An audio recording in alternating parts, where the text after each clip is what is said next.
অনেক পীর এই দেশে কাফেরের ঝুড়ি নিয়ে বসে, আর বছরের প্রথম থেকে শেষ পর্যন্ত শুধু ফতোয়া বের করে কাফের কাফের কাফের।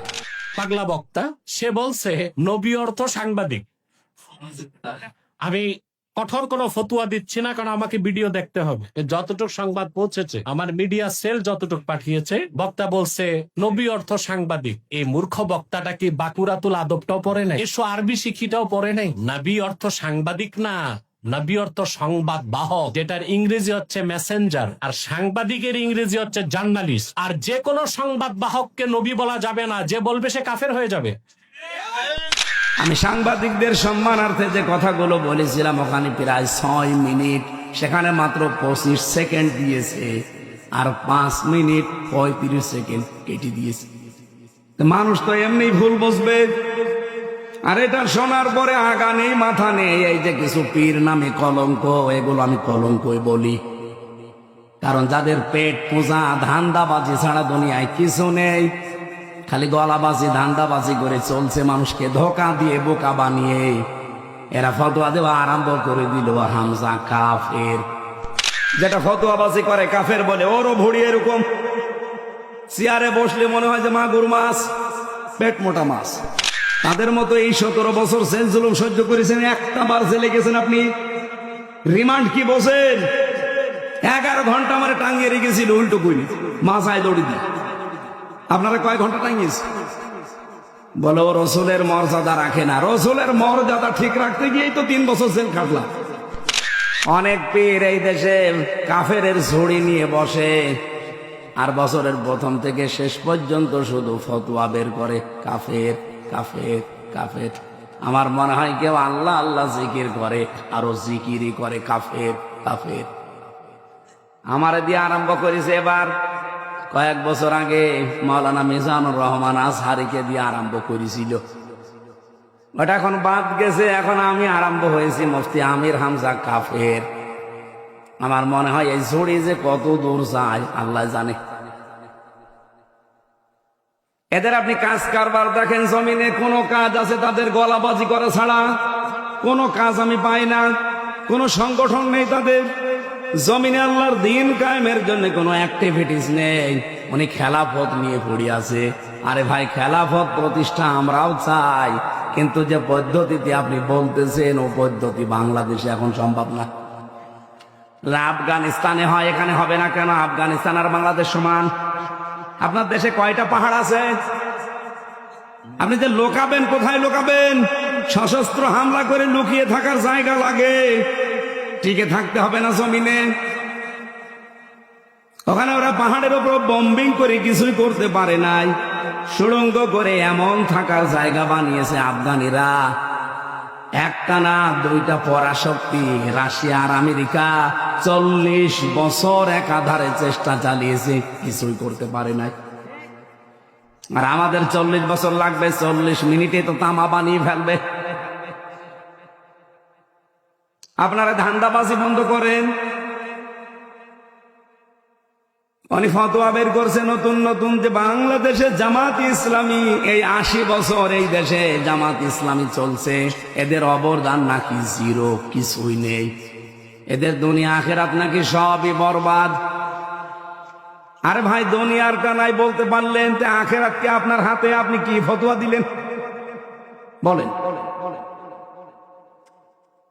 আমি কয়েকদিন আগে সাংবাদিক একটা মত বিনিময় অনুষ্ঠান ছিল, সাংবাদিকদের স্মরণে, ওনাদের সম্মানার্থে, ওনাদের দায়িত্ব কর্তব্য কি, এটা কোরআন দিয়ে হাদিস দিয়ে আর বাস্তবতা দিয়ে বলতে গিয়ে একটা কথা আমার ওভাবে বলা ঠিক হয়নি। বলেছিলাম যে সংবাদ এটা নবী থেকে আসা, কারণ নবী মানে সংবাদ বাহক। যারা সত্যের সংবাদ বহন করে নিয়ে বেড়ায় তাদেরকে আল্লাহ রাব্বুল আলামিন এই পৃথিবীতে নবী করে পাঠিয়েছিলেন। কি আমি দলিল দিয়েছিলাম সূরা কলমের 4 নম্বর আয়াত দিয়ে, ওয়া ইন্না লাকা লাআজরান গায়রা মামনুন।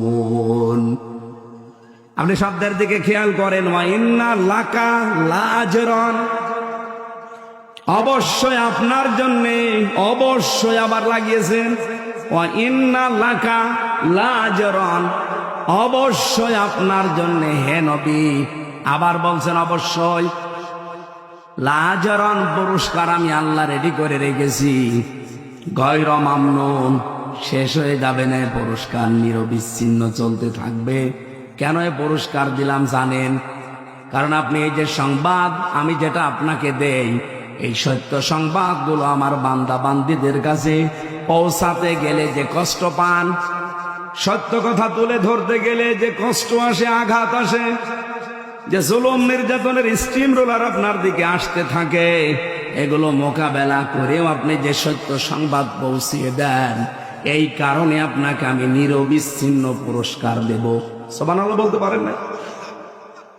নবী যদি সত্যের কথাগুলো সঠিকভাবে তুলে ধরতে পারে, এই পৃথিবীতে যারা সাংবাদিক তাদেরও উচিত, যারা এই দেশে নেতৃত্ব দেয় তারা যদি আদর্শ হিসাবে নেতা গ্রহণ করতে হলে মুহাম্মদুর রাসূলুল্লাহকে গ্রহণ করবে না? বলেন না কেন? কেউ যদি স্বামী হতে চায় আদর্শ স্বামী, সে মুহাম্মদুর রাসূলুল্লাহর মতো হবে। কথা বলা লাগবে। কেউ যদি নানা হতে চায় তাহলে আদর্শ নানা হতে হলে মুহাম্মদুর রাসূলুল্লাহকে ফলো করা লাগবে। কথা বলেন। কেউ যদি রাষ্ট্রনায়ক হতে চায় তাহলে আদর্শ রাষ্ট্রনায়ক হতে হলে তাকে মুহাম্মদুর রাসূলুল্লাহকে ফলো করা লাগবে। এইটা বলতে বলতে আমার মাত্র 6 মিনিট সময় ছিল, পুরাটা গোছাতে পারি নাই। আমি একবারেই বলেছিলাম, যারা সাংবাদিক, সংবাদ বাহক, আপনাদেরও আদর্শ যেন হয় মুহাম্মদুর রাসূলুল্লাহ। আপনারা সাংবাদিকতা করেন, এটা কিন্তু মহান পেশা বলে আমরা ধরি অনেকে, যে মহান পেশায় আছে। আপনারা এই মহান পেশায় তখন থাকবেন যখন সত্যকে সত্য বলে তুলে ধরবেন আর মিথ্যাকে মিথ্যা বলে জানিয়ে দেবেন, তখন ওই পেশাটা মহান হবে। কিন্তু সাংবাদিকরা হয়তো অনেকে এখন ওই পথে নেই, তারা সত্য মিথ্যাকে মিশ্রণ করে একটা সংবাদ ছড়িয়ে দেয়, আর এটা সব চাইতে বেশি হয় বাংলাদেশে। কি কথা বলে না কেন? আমি কয়েকটা সাংবাদিক সংবাদপত্রের রিপোর্ট অনুযায়ী 3 বছর জেলে ছিলাম, বিশেষ করে যুগান্তর, টেলিভিশনের ভেতরে ডিবিসি, সময় টিভি, আর টিভি, এরা এমন এমন ভাবে কালার করার জন্য নিউজ বানায়। হ্যাঁ, আমি কথা বলেছি ঠিক, কিন্তু কথাগুলোরা আগের কথা পরের কথা কেটে মাঝখানটা দিয়ে দেয়। এমন ভাবে হেডলাইন বানায় যে দোষ আমারই মনে হয়, অথচ পুরা 1.5 ঘন্টা 2 ঘন্টা বক্তব্য শোনে না, মাত্র 1.5 মিনিট 2 মিনিট শোনে। আমি সাংবাদিকদের সম্মানার্থে যে কথাগুলো বলেছিলাম, ওখানে প্রায় 6 মিনিট, সেখানে মাত্র 25 সেকেন্ড দিয়েছে, আর 5 মিনিট 35 সেকেন্ড কেটে দিয়েছে। তো মানুষ তো এমনি ভুল বুঝবে। আর এটা শোনার পরে আগা নেই মাথা নেই, এই যে কিছু পীর নামে কলঙ্ক, এগুলো আমি কলঙ্কই বলি। কারণ যাদের পেট পূজা, ধান্দাবাজি ছাড়া দুনিয়ায় কিছু নেই, খালি গলাবাজি ধান্দাবাজি করে চলছে, মানুষকে ধোকা দিয়ে বোকা বানিয়ে এরা ফতোয়া দেওয়া আরম্ভ করে দিল, হামজা কাফের। আপনি জানেন, কেউ যদি কাফের না হয়, ওইটা কিন্তু ঘুরে যে বলবে তার দিকে যায়। কথা বলেন না কেন? তো আপনি জানেন না আমি কোন নিয়তে বলেছিলাম, কোন সিচুয়েশনে বলেছিলাম, কোন অবস্থায় বলেছি, ওটা আমি জানি আর আমার আল্লাহ জানে। কারণ আমলের ফলাফল নিয়তের উপরে নির্ভরশীল। ইন্নামাল আমালু বিন্নিয়াত, এই কথা বলছি না। আমার আকীদার বিষয়, তার প্রকাশ করার বিষয় না, এটা তো মনের বিষয়। আমি রাসূলুল্লাহকে খাটো করার জন্য ওনাকে এই সংবাদ সম্মেলনে সাংবাদিকদের এই মত বিনিময় সবাই আমি ওনাকে সাংবাদিক বলে ডাক দিয়েছি না। আমি বলেছি রাসূল সংবাদ পৌঁছিয়েছেন, আপনারা যদি সংবাদ রাসূলের মতো পৌঁছান আপনাদেরকেও আল্লাহ পুরস্কার দেবে। এই কথাটা ভুল কিসের? আপনি কাটছাট করে শুনলে তো ভুল মনে হবে। এটা নিয়ে সারা দেশে কিছু মানুষ যারা কুয়ার ব্যাং, 4 দেওয়ালের মাঝে যাদের অবস্থান, এরা ফতোয়াবাজি আরম্ভ করে দিল। কেন নবীকে সাংবাদিক বলল? অথচ নবী শব্দের শাব্দিক অর্থ হচ্ছে সংবাদ বাহক। যারা সংবাদগুলো বহন করে নিয়ে বেড়ায় তাদেরকে বাংলায় সাংবাদিকই বলে। উনি আমারে বলছে আমি সাংবাদিক নবীকে বলি না, বলি মেসেঞ্জার। মেসেঞ্জার মানে কি? মেসেঞ্জার তো আরো খারাপ শব্দ। ব্যাংকে যতগুলো পোস্ট আছে দেখবেন তার একটা পোস্ট আছে মেসেঞ্জার। এই যে চা মাটি নিয়ে দেয় পানি মানি, তো খুব ভালো পোস্ট। এই কথা বলছে না কেন? রসুল শব্দটা এসেছে রসুলুন থেকে রেসালাত। এই রেসালাত শব্দের শাব্দিক অর্থ হচ্ছে পিয়ন। সংবাদ বহন করে যারা নিয়ে যায় তাদেরকে পিয়ন বলা হয়। কথা বলে না কেন? কিন্তু রসুল্লাহকে পিয়ন আপনি বলতে পারবেন না। এই হিসাবে আমি যদি মুখ ফসকে বলেও ফেলি রসুল্লাহ বা নবী মানে সাংবাদিক, আমি তো সরি বলেছি, আমি তো মাপ চেয়েছি। এমনকি রাতে তাহাজ্জুদ পড়েও আমি মাপ চেয়েছি। আমি আশা করছি আমার আল্লাহ আমাকে মাফ করে দেবে। কিন্তু আপনি কাফের বলে কি করলেন? আমার মনের অবস্থা আপনি জানেন না। আন্দাজে কাফের ফতোয়া দিয়ে আপনি এখন নিজেই কাফের। আজকে ফেসবুকে একজন লিখেছে অমক পীর সাহেব কাফের, আসলেও কাফের। এত ফতোয়া আসে আপনার ফতোয়া তো হাসিনার বিরুদ্ধে শুনি না, আপনার ফতোয়া ডক্টর জাফর ইকবালের বিরুদ্ধে শুনি না, আপনার বিরুদ্ধে ফতোয়া তো ওবায়দুল কাদেরের বিরুদ্ধে শুনি না, আপনার ফতোয়া শাহিন চাকলাদারের বিরুদ্ধে শুনি না। আপনার যত ফতোয়া সব আমির হামজা আর মিজানুর রহমান আজহারির বিরুদ্ধে। আপনি যে নাম নিয়ে বসে আছেন, এই নামটাই তো আমার কাছে মনে হয় যে এটা একটা নতুন জিনিস। ইসলামে পীর বলে কিছুই তো আমরা পাই না। কিসের পীর আপনি? আমি আপনাকে ছোট খাটো করার জন্য না, পীর শব্দটা যে নিয়েছেন এটা কোন জায়গায় আছে বলেন? আপনি যে বলছেন নবীকে সাংবাদিক বলা যাবে না, মেসেঞ্জার বলা যাবে কোন ফাঁকে? আপনি যে নিজেই বললেন নবী মেসেঞ্জার। এই কথা বললে নবীর সম্মান আরো খাটো হয়। ব্যাংকে যারা পানি চা টেনে দেয় তাদেরকে আমরা মেসেঞ্জার বলি। এরকম একটা পোস্ট আপনি নবীর নামে লাগিয়ে দিলেন। আর সাংবাদিক যে কত উপরের পোস্ট সেটাকে আপনি ফালতু শব্দ বললেন। উল্টা পাল্টা নাম দিয়ে আবল তাবল করে আমারে নাই ছোট করেন। কিন্তু সারা পৃথিবীর যারা হক্কানি সাংবাদিক, যারা ন্যায় পরায়ণতার উপরে টিকে আছে, সাংবাদিক মাহমুদুর রহমানকে আপনি খাটো করেছেন। এক কথা বলছেন না কেন? সাংবাদিক ইলিয়াসকে আপনি খাটো করেছেন। সাংবাদিক কনক সরোয়ারকে আপনি খাটো করেছেন। যারা জীবনের উপরে রিস্ক নিয়ে সংবাদগুলো প্রচার করে সেইটাকে আপনি ফালতু বললেন। আমি যে কথা তুলেছিলাম এটা বোঝানোর জন্য বলছি, খেলাফতের দায়িত্ব পালন করা দরকার জমিনে। আজ হাজারো পীর এই দেশে, 48,000-এর ওপরে পীর। আমি তো যতটুকু খোঁজ রাখি পৃথিবীতে এমনও দেশ আছে যে 48,000 মানুষও নেই, অথচ পীর এই দেশে 48,000। এত পীর, একটা কেউ রাজপথে পাওয়া যায় না, জমিনে পাওয়া যায় না। নর্থ সাউথ বিশ্ববিদ্যালয়ে কোরআনের উপরে লাঠি দিয়েছে, থুতু দিয়েছে, সেখানে ফতোয়াবাজি করতে পারো না। 48,000 পীর যদি একবারে রাজপথে নেমে বলে এর বিচার না হলে কেউ দরবারে ফেরত যাব না, বিচার কালকে হবে। কোথায় আছেন আপনি? আপনি তো শুধু ভড়ি আর জব বানিয়ে ব্যস্ত আছেন। আপনি বলেন তো বাংলাদেশের একটা পীরকে দেখান যার ভড়ি বড় না, দেখান। আমি তো যতগুলো দেখেছি ওদের ভড়ি আর জহব্বা ছাড়া কিছু পাইনি। এত বড় বড় ভড়ি, যেটা ফতোয়াবাজি করে কাফের বলে, ওরও ভড়ি এরকম। চেয়ারে বসলে মনে হয় যে মাগুর মাছ, পেট মোটা মাছ।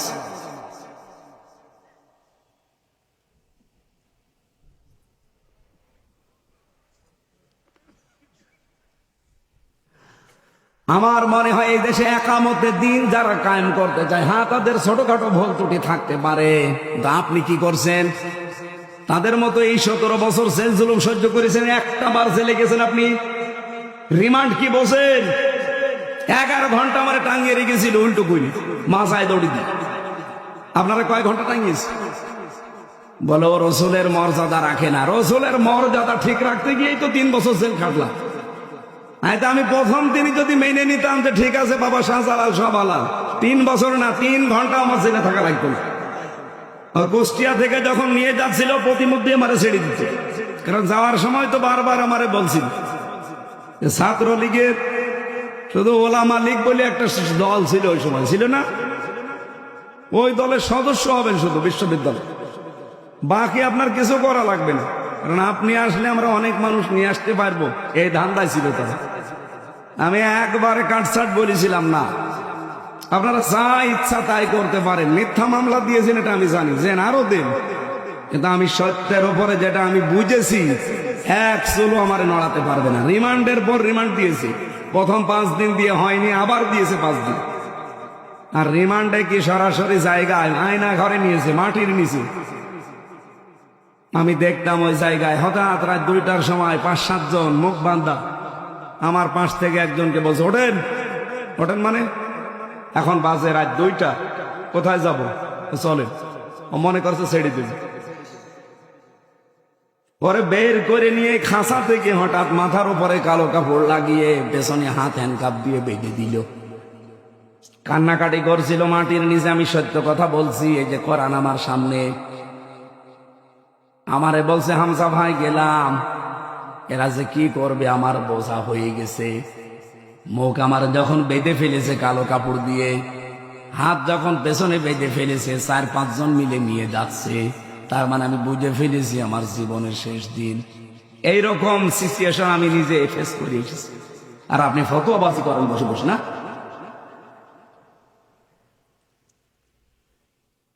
কত মানুষকে এখনো পর্যন্ত, যদি হাসিনা থাকতো আমার মনে হয় আয়না ঘরে থাকা লাগতো।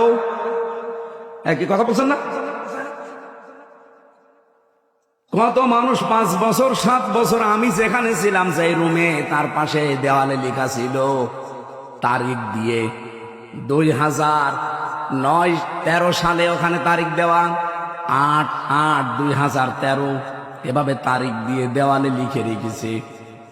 এই যে এই নখগুলো দিয়ে খুশিয়ে খুশিয়ে যে ভাই এই যে নাম্বারটা কষ্ট করে লিখেছি, যদি পারেন কেউ বাইরে যেতে এই নাম্বারে বলবেন যে আমি বেঁচে আছি। এই দৃশ্য দেখে একটা মানুষ ঠিক থাকতে পারে? কোথায় 13 সাল আর কোথায় 24 সাল? এতগুলো বছর তার জীবনে চলে গেছে, এই লোকটা জানে না যে এখন কোন বছর, লোকটা জানে না যে এখন আসলে কোন মাস, কোন দিন, এটা কি বার, কয়টা বাজে, কিছুই জানে না। দিনের পর দিন, বছরের পর বছর তার মাথার উপর দিয়ে, তার জীবনে কোনো ঈদ নেই, জমার নামাজ নেই। একটা মানুষ কিভাবে 8 বছর 10 বছর 14 বছর এভাবে থাকতে পারে? আপনি একটু নিজেকে দাঁড় করান তো। আপনি বড় বড় পেট নিয়ে ফতোয়াবাজি করেন, নিজেকে একটু ওই জায়গায় দাঁড় করান যে কি করে ব্যারিস্টার আরমান 8 বছর কাটিয়েছে। মুফতি ফখরুল ভাই আমার সাথে ছিল, আমার ফাঁসির কন্ডেম সেলের ভেতরে। আমার একদিন বলছে, হামজা ভাই, এই যে মানুষ যে শাটপাট হয়ে শুয়ে থাকে, এটা যে কত বড় নিয়ামত আমি জানি। আমার পায়ের ভেতর দিয়ে হাত দিয়ে সামনে লোহার ব্যারিকেডের সাথে এই যে হ্যান্ডকাপ দিয়ে আটকিয়ে দিল। এইভাবেই বসে থাকা লাগবে 24 ঘন্টা, কায়তো হতে পারবেন না। আপনি শুনতেছে, আপনি একটু ভাবেন নিজেকে নিয়ে। ওই জায়গায় পায়খানা প্রসাব করার জন্য 24 ঘন্টায় মাত্র 1-2 বার সময় দেবে, তাই 1.5 মিনিট থেকে 2 মিনিট। আরে ভাই, 1.5 মিনিট 2 মিনিট তো বসতেই সময় লাগে, এর ভেতরে আপনার টয়লেট শেষ করা লাগবে। আর টয়লেটের তাও তো দেওয়াল, জালানা, দরজা থাকলে হয়, কিছু একেবারে ফাঁকা জায়গা, মাত্র 1.5 হাত একটা দেওয়াল দেওয়া আছে, দাঁড়ালে দেখা যায়, বসলে দেখা যায় না, এতটুকু একটা জায়গা। অথচ সামনে অফিসার বসে আছে। একটা যুবক মানুষ আমার মতো, 33 বছর বয়স আমার, আপনি সামনে বসে বসে লাঠি ঘোরাচ্ছেন, 1.5 হাত 2 হাত মতো একটা সর্বোচ্চ দেওয়াল দেওয়া, এখানে কি টয়লেট করা যায়? এরকম পরিস্থিতি এই মাটির নিচে ঘরগুলো। জীবনে এতগুলো জিনিস ফেস করে আসলাম শুধু রাসূলুল্লাহর এই দল করতে গিয়ে, আল্লাহর নবীর আদর্শে থাকতে গিয়ে, আর আপনি এখন আমারে কাফের বানিয়ে দিলেন। আমি নাই কাফের হলাম, আপনি কি? আপনি তো কাফেরের বাপ।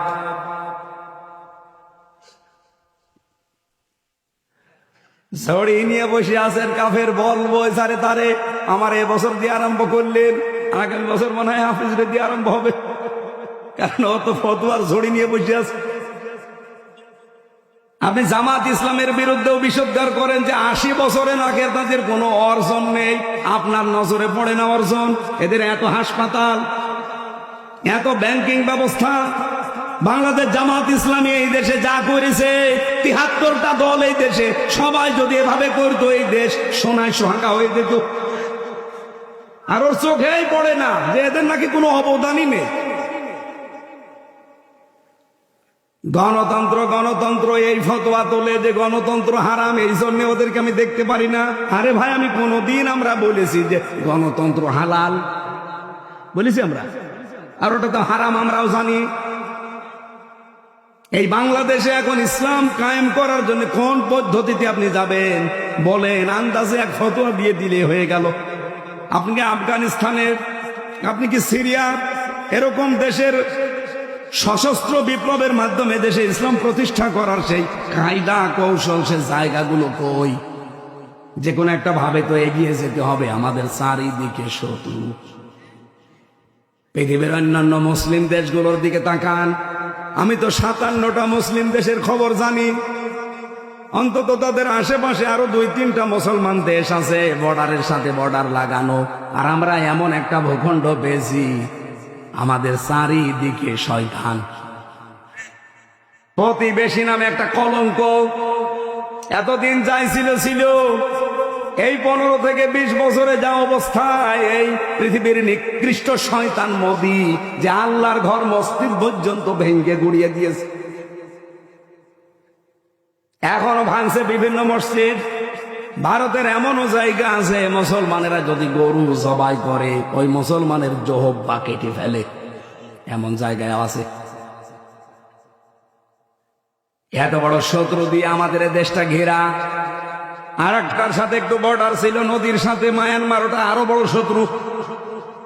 নিজেদের দেশ বাংলাদেশের সাথে 3 ডবল বড়। আমাদের 56,000 বর্গ মাইলের দেশ, এই দেশের চাইতে 3 ডবল বড় মায়ানমার। এত বড় বিশাল দেশ। আমি কয়েকদিন আগেও গিয়েছিলাম টেকনাফে, উখিয়ায়। রাত 12:30টার সময় আমারে নিয়ে গেল এই রোহিঙ্গাদের দেখার জন্যে। প্রশাসনের এক ভাই ছিল পরিচিত, বলছে চলেন দেখে আসি রোহিঙ্গা, কারণ ওদের রাত 9টার পরে বের হওয়া নিষেধ। এখন তো 12:30 বাজে, চলেন যাই। প্রায় 1/2 কিলোমিটার নিয়ে গেল। ওদের ছেলে মেয়ে বেশি, এসেছিল 11 লাখ, এখন শুনছি 25 লাখ। আল্লাহর নামে জন্ম দিয়ে যাচ্ছে। অথচ যেই দেশ থেকে ওদেরকে পাঠিয়েছে পিটিয়ে পিটিয়ে, ওই দেশে জায়গা আমাদের চাইতে 3 ডবল বড় জায়গা পড়ে আছে। নিজের দেশের মানুষকে, জনগণকে থাকতে দেয়নি, পাঠিয়ে দিয়েছে পিটিয়ে।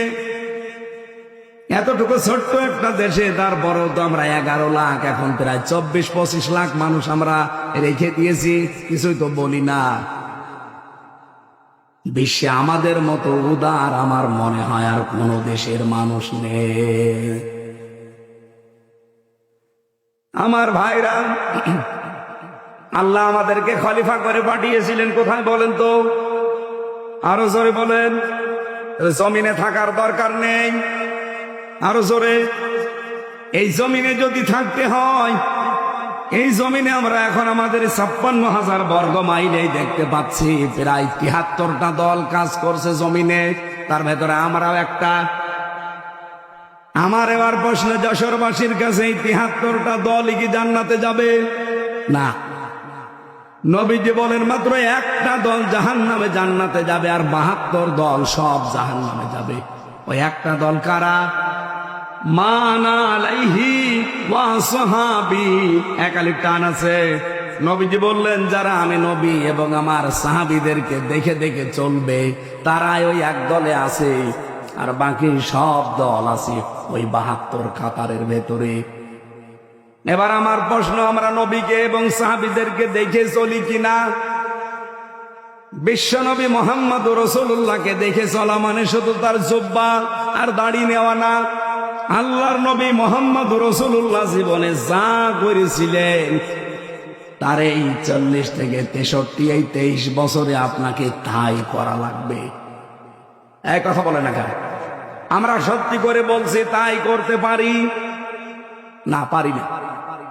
আমাদের দেশে হয়তো আমরা দাড়ি রাখতে পারি, জুব্বা গায়ে দিতে পারি, সর্বোচ্চ মসজিদে 5 ওয়াক্ত নামাজ পড়তে যেতে পারছি। এই নবীজির জীবনকে এতটুকুই ছিল? আরো জোরে বলেন। বিশ্বনবী মুহাম্মদ রাসূলুল্লাহ রাষ্ট্রনায়ক ছিলেন, উনি রাষ্ট্রপতি ছিলেন। রাজনীতি না করলে, উনি রাজনীতি না করে রাষ্ট্রপতি হলেন কি করে? যারা আজ বলে যে হুজুররা রাজনীতি করে কেন, আমার মনে হয় ও নবীজির জামানায় থাকলেও এই কথাই বলতো যে মোহাম্মদ আবার রাজনীতি করে কেন। তো নবীকে যদিও কথা ওই সময় কাফেররা বলতে পারে, এখনকার ওদের আন্ডা বাচ্চা আমাদের বলবে 1 আর 2। 1500 বছর আগের দিকে তাকান, ঠিক কাফেররা ওই জামানায় বলেছিল মোহাম্মদ কাবা ঘর নিয়ে থাকো, বাইরে আসবা না, বাইরে আমাদের সব পরিবার সমাজ আর রাষ্ট্র আমরা চালাবো, তুমি এই কাবা ঘর নিয়ে থাকো, কোনো অসুবিধা নেই। বিশ্বনবী মোহাম্মদ রাসূলুল্লাহ মেনেছিলেন। আরো জোরে বলেন।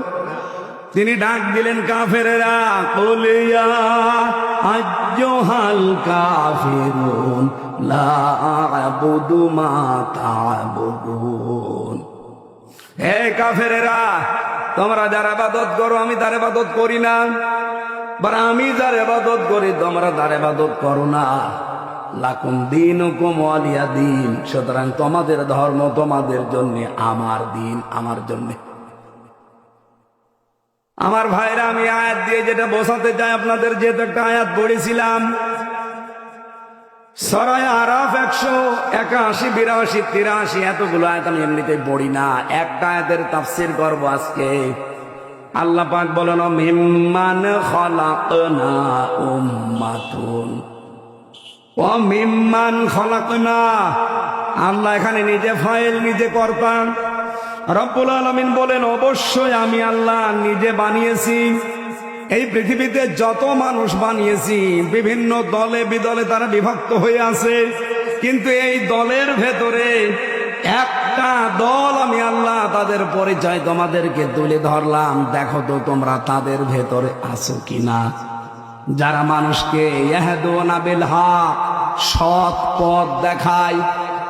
আজ বাংলাদেশে কত মানুষ আছে, কত পথ দেখাচ্ছে, একটা দলকে আমরা দেখি তারা আমার আল্লাহর বিধানের দিকে তারা ডাকতেছে।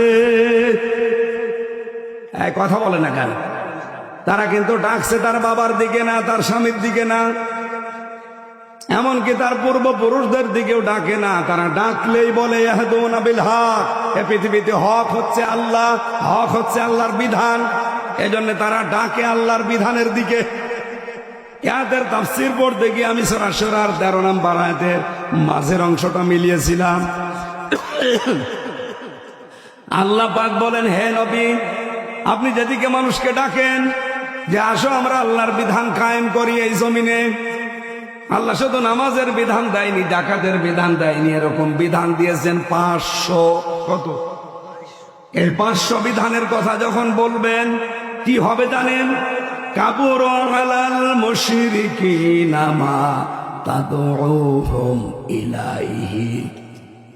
যখন আপনি মানুষকে বলবে আসো আল্লাহর বিধানের দিকে, আল্লাহর এই নিয়ম নীতিগুলো আমরা কায়েম করি, আপনি দেখবেন সবচাইতে বেশি মন খারাপ করবে, রাগ করবে, অপছন্দ করবে এই কথাটা যারা মুশরিক। তারা কারা? বলেন বলেন। আমি নাম ধরেই বলছি, বাংলাদেশ জামাত ইসলামী। এরা কি আল্লাহর বিধান কায়েম করার কথা বলে না? বলে না। তাহলে এদের এই কথা শুনলে যারা বলে যে এটাও আমাদের মতো রাজনীতি, এরা কথা শুনলে বলে যে এটাও আমাদের মতো ধান্দাবাজি। আরে এরাটাকে আল্লাহর বিধান কায়েমের জন্য, আল্লাহ আল্লাহ বলছেন এই কথা বললে রাগ করবে, মন খারাপ হবে, উল্টা পাল্টা ফতোয়া দেবে যারা মুশরিক তারা। তাহলে আপনি কি মুশরিক? এই বাংলাদেশে এখন তো মুশরিক কারা এটা প্রমাণ হয়ে যাচ্ছে। প্রশ্ন আসতে পারে, কই আমি তো শিরিক করি না, আমি তো মুশরিক না। আপনি টের পাচ্ছেন না? আপনি মুশরিক কিনা আপনি টের পাচ্ছেন না? অবশ্যই আপনি শিরিক করছেন, নয়তো আপনার খারাপ লাগে কোন কারণে?